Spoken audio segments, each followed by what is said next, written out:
ನಮಸ್ಕಾರ ಸ್ನೇಹಿತರೆ, ನಾನು ನಿಮ್ಮ ಪ್ರೀತಿಯ ಹರೀಶ್ ಮಾತಾಡ್ತಿರೋದು. ಇತ್ತೀಚೆಗಷ್ಟೇ ಒಂದು ಪ್ರಮುಖವಾದ ಸುದ್ದಿ ಅಥವಾ ಪ್ರಮುಖವಾದ ಹಳೆಯ ಘಟನೆ ಮತ್ತೆ ಬೆಳಕಿಗೆ ಬಂದಿದೆ. ಅದೇ ಸೌಜನ್ಯದ ರೇಪ್ ಕೇಸ್ನ ಅದ್ಭುತವಾಗಿ ನಮ್ಮ ಸಮೀರ್ ಅವರು ತುಂಬ ಚೆನ್ನಾಗಿ ವಿಶ್ಲೇಷಣೆ ಮಾಡ್ತಾ 30 ನಿಮಿಷ ಏನು ವಿಡಿಯೋ ಬಂದಿದೆ. ಸೊ ಅದ್ಭುತವಾಗಿ ಅದನ್ನು ಮಾತಾಡಿದ್ರು, ಚರ್ಚೆ ಮಾಡಿದರು, ಒಂದು ವೇದಿಕೆಯನ್ನು ಸೃಷ್ಟಿ ಮಾಡಿದರು. ಆದರೆ ಸಮಾಜ ಎಲ್ಲಿಗೆ ಹೋಗ್ತಾ ಇದೆ, ಯಾವ ಮಟ್ಟಕ್ಕೆ ಹೋಗ್ತಾ ಇದೆ ಅಂದರೆ ಇವತ್ತು ಒಳ್ಳೊಳ್ಳೆ ವ್ಯಕ್ತಿಗಳು ಅದ್ರ ಬಗ್ಗೆ ಮಾತಾಡ್ತಾ ತಮ್ಮ ಹೊಟ್ಟೆಪಾಡನ್ನು ನೋಡ್ಕೋತಾ ಇದ್ದಾರೆ.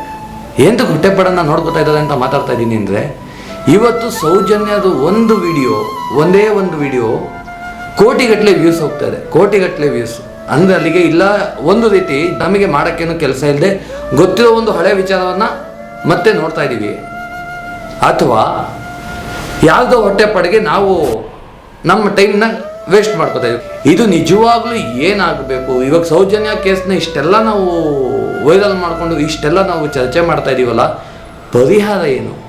ಸೌಜನ್ಯ ಒಬ್ಬಳೇ ಹೆಣ್ಣುಮಗಳ ಆಗಿದ್ರೆ, ಸೌಜನ್ಯ ಥರ ಲಕ್ಷಾಂತರ ಕೇಸಸ್ಗಳು ಕಳೆದ 10 ವರ್ಷಗಳಿಂದ ನಮ್ಮ ದೇಶದಲ್ಲಿ ಪೆಂಡಿಂಗ್ ಉಳ್ಕೊಂಡಿದೆ. ಅದ್ರ ಬಗ್ಗೆ ಮಾತಾಡೋದು ಗತಿ ಇಲ್ಲ. ಕರ್ನಾಟಕದಲ್ಲೇ ಕಳೆದ 10 ವರ್ಷಗಳಲ್ಲಿ ಡಾಕ್ಯುಮೆಂಟ್ರಿ ಸಮೇತ ತೋರಿಸೋದಾದರೆ 35ರಿಂದ 37,000 ರೇಪ್ ಕೇಸ್ಗಳಿದೆ. ಅದರಲ್ಲಿ 2,000 ರೇಪ್ ಕೇಸ್ಗಳು ರಾಜಕಾರಣಿಗಳದೇ ಇದೆ. ಇದೆಲ್ಲದ್ರ ಬಗ್ಗೆ ಚರ್ಚೆನ ನಾವು ಸುಮ್ಮನೆ ಮಾಡ್ತೀವಿ, ಆದರೆ ಉಪಯೋಗ ಏನು? ಫೈನಲ್ ಆಗಿ ಈಗ 2 ಕೋಟಿ ಜನಸಂಖ್ಯೆ ಆ ಒಂದು ವಿಡಿಯೋನ ನೋಡಿದೆ ಅಂದರೆ ಸೋಷಿಯಲ್ ಮೀಡಿಯಾ ಪ್ಲ್ಯಾಟ್ಫಾರ್ಮ್ ಇಷ್ಟು ಸ್ಟ್ರಾಂಗ್ ಆಗಿದೆ ಅಂತ ಇವತ್ತು ಎಲ್ಲರಿಗೂ ಗೊತ್ತಾಗತ್ತೆ. ಹಾಗಿದ್ದಾಗ ಆ ವೇದಿಕೆನ ಸದುಪಯೋಗ ಪಡಿಸ್ಕೊಂಡು ಒಂದು ಸಮಸ್ಯೆಗೆ ಪರಿಹಾರ ತರಕ್ಕಾಗಲ್ವಾ? ತರದಾದ್ರೆ ಯಾವ ರೀತಿ ತರಬಹುದು? ಇಂಥದನ್ನ ಕೆಲವೊಬ್ಬರು ಏನು ಯೂಟ್ಯೂಬ್ ಚಾನಲ್ಗಳಿರ್ತವೆ ಅಥವಾ ಒಳ್ಳೊಳ್ಳೆ ಇನ್ಫ್ಲೂಯೆನ್ಸರ್ಸ್ ಇರ್ತವೆ, ಅಂಥವ್ರು ಒಂದು ವೇದಿಕೆಯನ್ನು ಸೃಷ್ಟಿ ಮಾಡಿಕೊಂಡು ಚರ್ಚೆ ಮಾಡಿ ಅದಕ್ಕೊಂದು ಪರಿಹಾರ ಅನ್ನೋದನ್ನ ಕಂಡುಹಿಡಿಬೋದಲ್ವಾ? ಆ ಪರಿಹಾರನ ಜನಗಳ ಮುಂದೆ ಇಟ್ಟಾಗ ಜನಗಳ ಅಭಿಪ್ರಾಯನ ತಗೊಂಡು ಅದ್ರ ಮುಖಾಂತರ ಸಮಾಜದಲ್ಲಿ ಒಳ್ಳೊಳ್ಳೆ ಕೆಲಸ ಮಾಡ್ಬೋದಲ್ವಾ? ಕಾನೂನಲ್ಲಿ ಬದಲಾವಣೆ ತರಬೇಕು ಅಂದರೆ ಹೇಗೆ ಬದಲಾವಣೆ ತರ್ತೀರಾ? ಜನಗಳಿಗೋಸ್ಕರ ತಾನೇ ಕಾನೂನು ಮಾಡಿರೋದು. ಅದನ್ನು ಬದಲಾವಣೆ ಮಾಡಬೇಕು ಅಂದರೆ ಅದಕ್ಕೆ ಕ್ರಮ ಏನಿದೆ? ಇದ್ರ ಬಗ್ಗೆ ಯಾರಿಗೆ ಗೊತ್ತು? ನಮಗೆ ಗೊತ್ತಾ? ನಿಮಗೆ ಗೊತ್ತಾ?